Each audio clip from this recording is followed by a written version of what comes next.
stay on as emperor, he concluded that compromise would only encourage the Japanese to seek additional concessions. The dropping of the atom bombs brought about Truman's desired goal.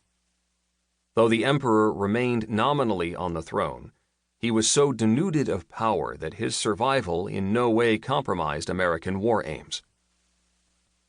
Truman's decision proved to be pivotal in several ways.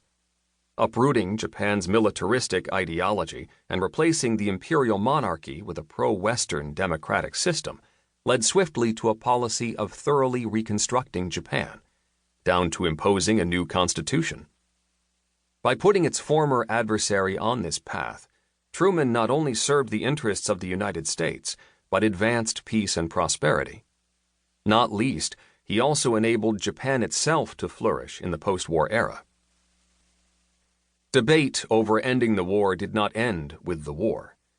In the 1950s, anti-communists on the right argued that the policy of unconditional surrender had been a mistake, even tying it to the outbreak of the Korean War. In the 1960s, neo-isolationists on the left became the policy's chief critics, seeing it as a marker of America's own incorrigible belligerence. Today, as the peaceful liberal world order that the United States superintended for 3/4 of a century is coming to an end, understanding its origins has become vital.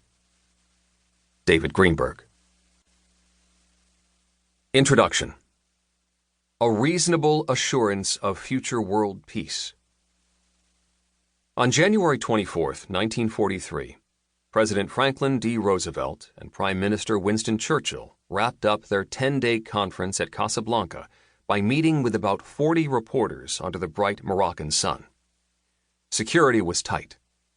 The Allies had landed in North Africa in early November and were fighting German forces to the east in Tunisia. This was the first time since the Civil War that an American president had been in a war zone.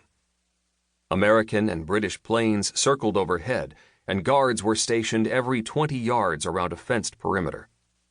As Churchill and Roosevelt sat in chairs before the standing reporters, the president declared, "The elimination of German, Japanese, and Italian war power means the unconditional surrender by Germany, Italy, and Japan." With that brief announcement, Franklin Roosevelt committed the United States to the unconditional surrender of the Axis powers. Almost immediately, that succinct statement of objectives became the most readily recognized policy of the war. Like most of Roosevelt's policies, unconditional surrender served multiple purposes, some diplomatic and others political.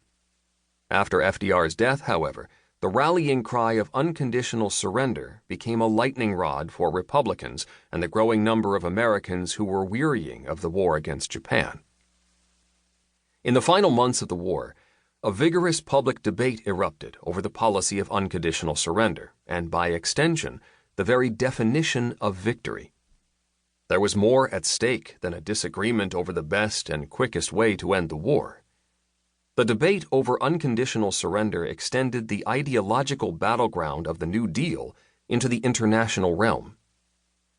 The Japanese understood this, as did most Americans at the time.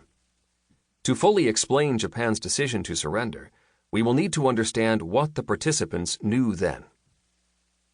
This story begins in the spring of 1945, as the debate over unconditional surrender burst into public view on the American home front. When Harry S. Truman became president upon Roosevelt's death on April 12, 1945, he was beset with competing recommendations for achieving victory. Military strategy, diplomacy, and domestic politics were closely intertwined in the final months of the war. Binding them was the policy of unconditional surrender.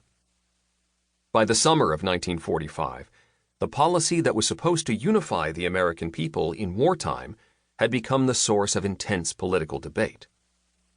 To the surprise of many, not least President Truman, the explosion of atomic bombs over Hiroshima and Nagasaki and the entry of the Soviet Union into the war did not end the debate over unconditional surrender. The Japanese government refused to give up and continued to seek a negotiated surrender.